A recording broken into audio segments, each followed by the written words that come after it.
안녕하십니까. 2021년 그 마지막 시황을 말씀드리겠습니다. 글로벌 시장에 악재가 많이 있는 가운데 미국 시장은 또 변함없이 정고점까지 뚫었다가 살짝 늘리는 모습입니다.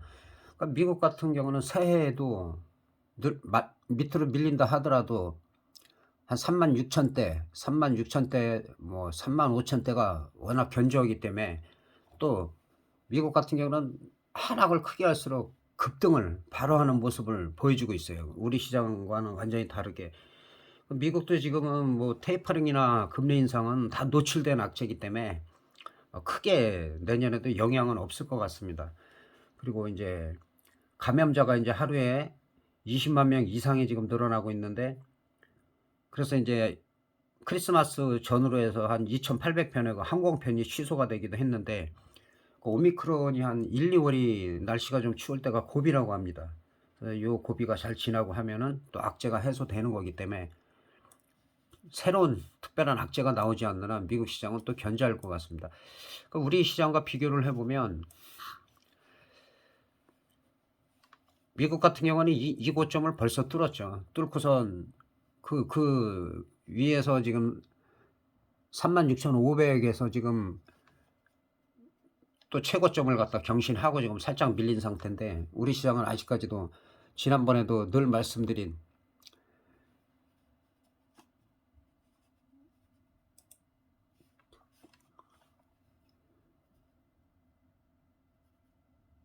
3,050에서 3,100까지는 좀 올라와 줘야지. 내년도 마찬가지입니다, 이 지수는. 그래야지 좀 견조하게 우리도 탄력을 받고 여기서는 추세가 나올 수가 있는데, 또 이 부분에서 또 밀리는 모습이에요. 그러니까 미국 시장과는 완전히 다르게 지금 미국 시장과 비교를 해보면, 이 사람들은 하락해도 급등을 하고, 여기까지는 괜찮았어요. 여기까지는. 근데 또 하락하고 또 정고점 돌파를 했는데, 그럼 우리 시장도 한 최소한 한 3,100 이상 이 정도에서 끝나줬어야 되는데 계속 약세를 보이고 있어요. 이런 결정적인 원인은 뭐 수급에 있죠. 수급에. 우리나라 같은 경우는 이제 양도세를 갖다가 또 부과를 하고, 또 대주주 요건이 또 까다로워져 갖고 10억 이상, 거기다가 본인 것만 아니라 직계 존비서까지 친척까지도 다 포함해서 10억이 넘어가면 또 양도세가 20%가 넘게 부과가 되기 때문에, 이런 부분이 부담이 돼서 이제 개인들은 또 뭐 한 거의 한 3조 넘게 지금 매도를 했어요. 그거를 갖다가 주로 이제 우량주 삼성전기라든지 현대차라든지 카카오라든지 셀트리온 이런 부분들을 집중적으로 매도를 했는데, 그거를 기관들이 다 주워 담고 있어요. 그렇게 볼 때는 뭐 1, 2월이 뭐 크게 고비라고 말씀하시는 분들도 있지만은, 자금력이 있는 기관이나 외국인들이 볼 때는 오히려 꾸준하게 그 매수할 수 있는 기회가 될 수 있기 때문에, 그런 부분에서 지속적으로 그 담고 있습니다. 물량을 지금 개인들이 지금 다 뺏기고 있는 거죠. 그 대주주 요건에 따른 그 개인들이 매도를 할 때 오히려 기관이나 외국인들은 그 우량주 위주로다가 계속 담고 있다는 거, 그런 부분을 갖다가 좀 저희들이 참고를 해야 될 것 같습니다. 그리고 우리나라 같은 경우는 이제 그 계속 지금 물가 인상에 따른 그런 여러 가지 악재 외에도 지수를 누르는 게, 외국인들이 엄청난 그 자금력으로 보통 한 730조에서 760조 대의 그 우리나라 비중으로 보면 한 23%에서 28% 정도의 그 자금력으로다가 지금 시장을 흔들고 있습니다. 남들이 올라갈 때도 못 올라가고 내려갈 때는 또 같이 떨어지고, 그게 이제 개인들이 매수 들어오거나 선물 매수를 들어오면은 오히려 선물 매도로 대응을 하고, 그리고 나서 이제 다 지칠 만큼 지쳐가지고 매도를 할 때는 이 사람들은 또 급등을 시킬 수가 있어요. 그런 부분이 이제 1월 달에 뭐 안 좋다라고 하지만, 그거는 딱 단정할 수는 없어요. 왜냐하면 악재가 다 나왔고, 우리 시장 같은 경우는 특히 다른 나라가 올라갈 때, 유럽이든 미국이 강할 때 우리는 디커플링 되면서 계속 지지부진하기 때문에, 반대적으로 이 3050선이나 3100선 위로 올라가 있어 여기서 탄력을 받을 때는 또 급등이 나올 수도 있다는 거. 그런 부분을 신경을 쓰시고, 우리나라도 뭐 물가 인상에 따른 뭐 여러 가지 뭐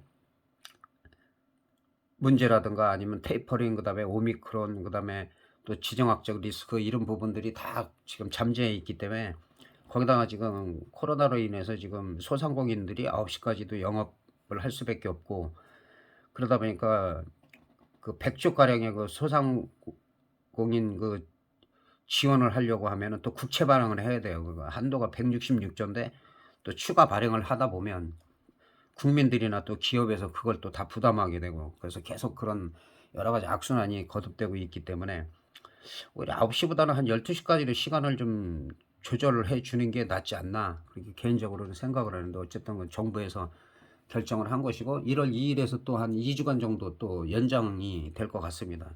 그러니까 7,000명대로 늘다가 이제 한 5,000명대로 좀 줄어들고 있는 부분 때문에, 예, 그래서 이 기회에 이제 확실하게 확진자를 좀 감소시키려고 하는 것 같습니다. 그리고 글로벌 시장 같은 경우도 그렇고 다 공통사항인데, 이제 테이퍼링 같은 경우, 테이퍼링에 따른 금리 인상은 어차피 내년 3월 정도부터는 뭐 실시한다고 하니까, 그거는 어차피 이제 노출된 악재고, 또 금리 인상을 안 했을 때는 글로벌 시장의 경제가 더 나빠진다는 얘기이기 때문에, 오히려 완만한 경제 상승이 있을 때는 오히려 금리 인상을 어느 정도씩 해도 오히려 도움이 된다는 거. 그 물가 안정도 되고, 그런 부분에 대해서는 그렇게 악재라고 볼 수는 없고, 오미크론은 그 화이자라든지 그 모더나라든지 그 백신을 만든 회사라든지, 예, 그런 또 그런 쪽의 전문가들이 볼 때는 뭐 1, 2월이 고비라고 얘기를 하니까, 그다음에 이제 또 다른 변이 바이러스가 나타나는지 그 여부에 따라서 이제 시장이 좀 출렁일 수는 있고, 그다음에 지금 내년에 좀 받아야 될 거는 이제 지정학적 리스크가 좀 크죠. 좀 중국이나 이제 대만, 그다음에 이제 러시아가 지금 계속 지금 반발을 하고 있는데, 우크라이나 그 내정 간섭이다, 그런 식으로 지금 나토나 또 미국에서는 이제 강력하게 그걸 규제를 하는데, 그런 부분에 대해서 어떤 국지전이라든지 그런 게 일어나면 이제 또 일시적인 충격을 받는데, 항상 국지전은 우리나라도 마찬가지지만은 갑자기 변수가 생겨서 하락을 하거나 할 때는 그게 오래 가지는 않아요. 그렇기 때문에 대부분 그럴 때는 오히려 매수의 기회로 보면 된다. 그다음에 우리나라가 이제 대선을 치른다면 이제 후보가 누가 되느냐, 그래서 남북 관계가 어떻게 되느냐, 그 북한 쪽에서 보면 뭐 매파냐 뭐 주파냐 해가지고 자기네들한테 좀 호의적이냐 아니면 강경한 사람들이 되느냐에 따라서 또 이제 그 분위기가 달라지기 때문에, 그래서 그런 부분도 아직 잠재해 있다. 그래서 내년에는 큰 이슈는 그렇게 나눠서 볼 수가 있고, 그다음에 이제 앞으로의 또 다른 변수. 이게 시장이 보통 조용하다가도 한 주기적으로 한 3년이나 4년 그 주기로 보면은 악재들이 하나씩 튀어나오기 때문에, 그거는 뭐 누가 미리 예측할 수 없는, 예, 그런 부분들이 있습니다. 그래서 그런 부분 염두에 두시면서, 어쨌든 뭐 테마주도 그렇고 우량주 같은 경우는 거의 순환매를 하기 때문에, 예를 들어서 무슨 철강이 너무 약하다 그러면은 그런 쪽으로 조금씩 매수해 가서 어느 정도 이제 바닥이 만들어졌을 때는, 그다음에 상승이 나올 때는 이제 그럴 때 좀 비중을 실는, 미리 한꺼번에 왕창 산다든지 미수를 너무 많이 한다든지 그런 부분 때문에 리스크가 이제 크게 생기기 때문에, 그런 부분을 주의해야 할 것 같습니다.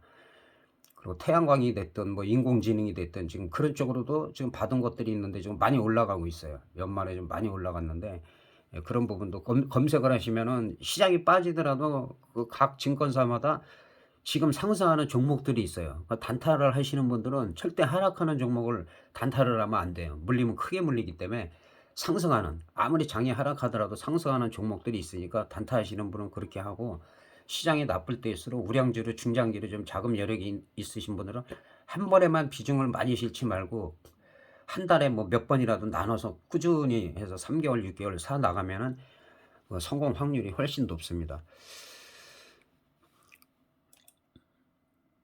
그리고 선물도 마찬가지죠. 선물도 뭐 우리 업종 지수하고 비슷해요. 비슷해가지고 일단은 400이 넘어갔어야 되는데, 최소한 400은 넘어서 마감이 됐어야 되는데, 또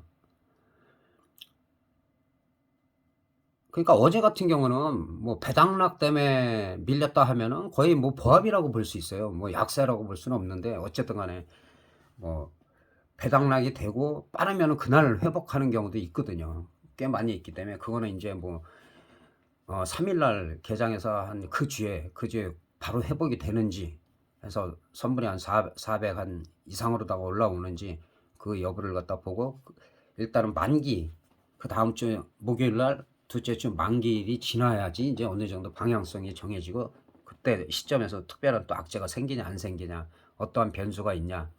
또 우리나라 같은 경우는 지금 대선이 얼마 안 남았기 때문에 점점 치열해지고 있죠. 그래서 그런 부분들이 또 어떤 갑작스러운 또 변수가 또 생기느냐 그런 부분을 신경을 쓰셔야 될 것 같습니다. 옵션 같은 경우는 풋옵션이 한 거의 2배 가까이 높았어요. 근데 이제 어느 정도 등 가격을 만들어 놨어요. 등 가격을 오르락 내리락 하면서 뭐 크게 급등한 것도 없고 박스권에서 계속 치고받으면서 어느 정도 등 가격을 만들었기 때문에 한 4점대에서 이제 5점대 초반에서 형성되어 있기 때문에 이거는 1월 3일 날 이제 만기가 2주밖에 안 남았기 때문에 아마 그때 뭐 개파락을 한다든지 프리미엄을 딱 죽인 다음에 일주일 정도는 많이 흔들다가 2점대 3점대 그 정도까지 또 빼가지고 거기서 변동성이 더 커질 가능성이 있어요. 그러니까는 아직까지는 옵션 하시는 분들은 뭐 양매수라든지 오버나잇이라든지 적극적으로 할 단계는 아니라는 거 그렇게 보시면 될 것 같고, 그 다음에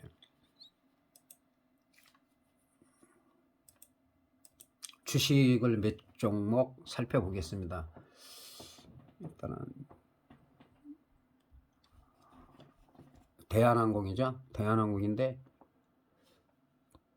지금 29,350원인데 저점은 25,450원에서 그래도 꾸준하게 올라갔어요. 꾸준하게 상승하다가 이제 횡보를 갖다 계속 이때가 이제 조금 이제 코로나 영향도 줄어들다가 다시 오미크론이 좀 확산되고 하면서 지금 횡보를 하고 있는데, 원래대로 하면은 내년 초부터 그 유럽이든지 미국이든지 해외여행이 다시 풀리기로 했었는데 지금 다시 오미크론이 너무 확산되면서 지금 주춤하고 있어요. 그러니까 대한항공 같은 게 계속 밀리더라도 어느 정도 밀리더라도 크게 뭐 우려할 건 없어요. 그래갖고 뭐 27,000원대든지 25,000원대든지 싸게 사갖고 또 코로나가 종식되고 해외여행이 또 활성화돼서 많이 나가고 그리고 비행기 하여튼 뜨는 횟수가 좀 늘어나고 하면은 아무래도 올라갈 수밖에 없으니까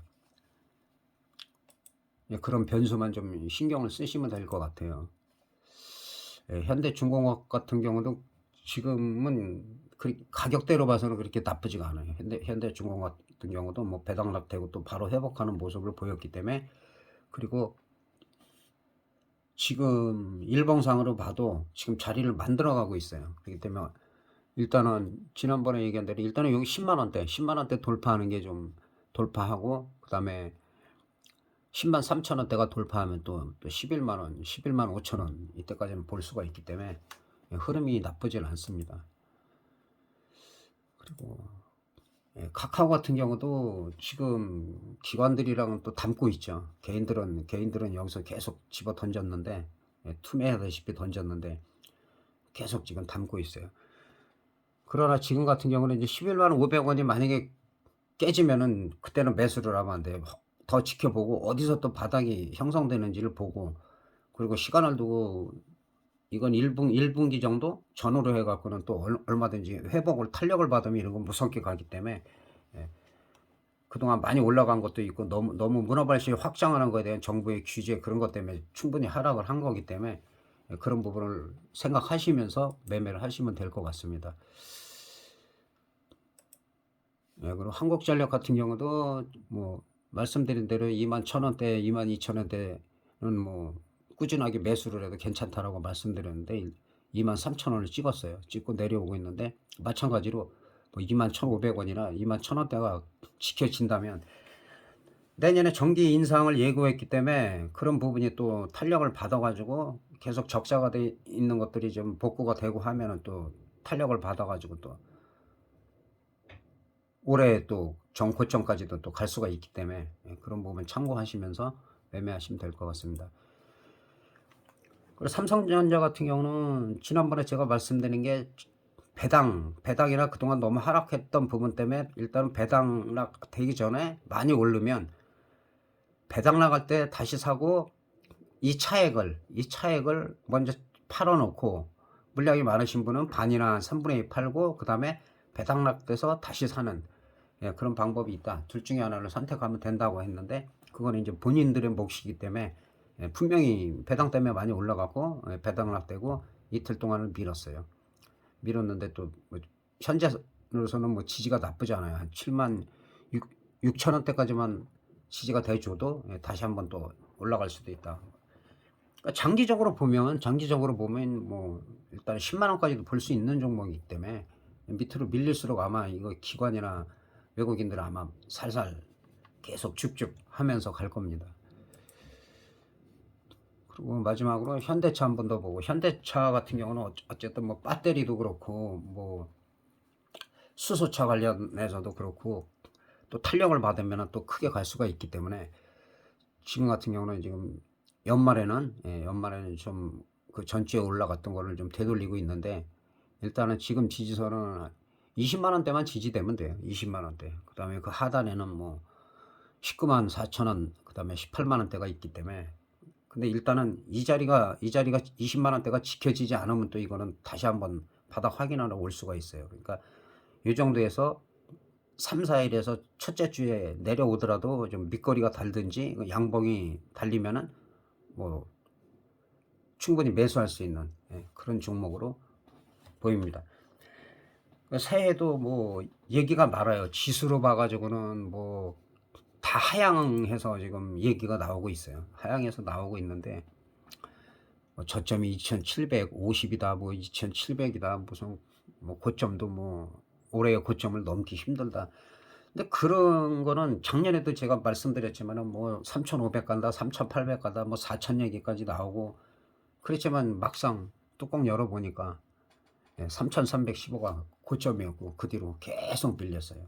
그래서 그런 막연한 전망은 그게 뭐 각 전문가들이 있는 각 증권사마다 다 얘기를 하는데 그게 다 맞을 수가 없어요. 어떤 해에는 맞고 틀린 경우가 더 많죠. 그러니까 내년에는 제가 볼 때는 많이 가면은 일단은 다른 거 볼 게 없어요. 일단은 늘 말씀드린 대로 3050에서 3100을 일단은 넘어가는 게 1차. 이 자리에서 안착이 됐을 때는 이 정고점 올해 정고점이 3315 정도 일단은 갈 수가 있다. 근데 그게 늘리더라도 밀려가지고 악재가 생겨서 밀리더라도 그때 3200이나 3150 정도가 지지가 된다 했을 때 올해 고점도 돌파해갖고 뭐 3400, 500까지 정도는 갈 수가 있다. 그 이상은 오버슈팅이니까는 그건 아무도 모르는 거예요. 하단도 마찬가지야. 하단 미리 얘기할 게 아니라 제가 지난번에 말씀드린 대로 이 자리가 지지선인데 여기가 깨지면 2800이 있고 그 밑에 2700이 있다라고 말씀드렸어요. 100단이다. 여기서는 100단이다. 근데 지금 2822에서 올해 저점 찍고 그다음에 이제 여기서 이제 반등이 나왔다. 지금 박스권 형성을 하고 있는데 일단은 2800을 갖다가 크게 깨지 않으면 깼다가도 2800이든 2750이든 깼다가도 바로 올라오는 거는 큰 문제가 없어요. 이런 식으로 내려갔다 밑거리라도 달고 그 다음날 바로 양봉 나오면 또 크게 갈 수가 있어요. 미국 시장은 뭐 더 크게 올라갔지만 그래서 미리 얼마 지수가 간다 예단할 필요가 없고 만약에 그게 언젠가는 우리가 뭐 3700도 가고 그 다음에 4000도 넘어가고 5000도 가겠죠. 그렇게 생각하시는 분들이 부동산 투자하듯이 10년을 보고 하듯이 한 3년 정도만 넉넉히 보고선 만약에 한다라고 치면은 계속 우량주 매수를 해야죠. 우량주. 자금력이 충분히 되시는 분들은 다른 거. 그래서 제가 싼 주식 하지 말라는 거죠. 단타를 해도 우량주로 하고. 근데 단타하다 물리면은 크게 물리거든요. 크게 물리고 빠지면은 뭐 몇십 프로씩 빠지면은 타격이 크기 때문에 가급적이면 우량주로다가 비중 조절해. 현금은 아무리 장이 좋을 때도 20, 30%는 현금 갖고 있고 장이 안 좋을 때는 요새 같은 경우는 70% 현금을 갖고 있는 것이 맞는 거고 수익이 날 때는 일부 청산하고 수익 난 거는 계속 가면서 다른 거를 또 사는 거는 괜찮은데 물려있는 상태에서 종목을 계속 늘려갖고 10개 막 20개 그전에는 제가 50개 뭐 100개 갖고 있는 분도 봤어요. 그럼 그거는 뭐 계속 수익 났다 손실 났다 하기 때문에 크게 돈을 벌 수가 없다. 단타도 아예 선수 아니면은 그렇게 돈 버는 게 아니에요. 그냥 어느 정도 왜냐하면 단타라는 건 수익 나면은 작게 나오고 한번 물리면은 크게 물리는 거기 때문에, 그래서 단타 비중으로 할 때는 단타는 소액으로 하고 오히려 수익이나 중장기로다가 구분을 해 갖고 종목을 모아가는 것들이 좋다. 그리고 장이 좋을 때도 한 번에 다 팔고 다 사지 말고, 다 팔고 나면 막 올라가면은 또 마음이 아프니까, 하여튼 시장이 좋을 때는 3분의 1 정도 충분히 올라갔을 때는 20-30% 이상 올라갔다 하면 30% 팔고, 그다음에 항상 익절할 준비를 하고, 다시 밀리더라도 내가 5%를 먹던 3%를 먹던 수익을 내고 팔겠다라는 생각을 해야지, 그동안 올라갔던 게 빠지면 마치 손실 본 것처럼 마음 아파하고 이러면은 그 매매가 안 됩니다. 수익을 낼 수가 없고. 그래서 일단은 어쨌든 뭐 새해래 봐야 지금 내일부터 시작되고, 장은 1월 3일 날 10시죠. 1시간 딜레이 돼서 10시부터 열리니까 조급하게 생각하지 마시고, 지난 1년 동안에 내가 잘하는 거 못한 거 다 복기도 해보고, 그런 연휴 동안의 시간을 충분히 가지시고, 새해에는 우리 구독자 모든 여러분이 성공 투자하시기를 간절히 기원드리겠습니다. 올 한 해도 수고 많이 하셨습니다. 대단히 감사합니다.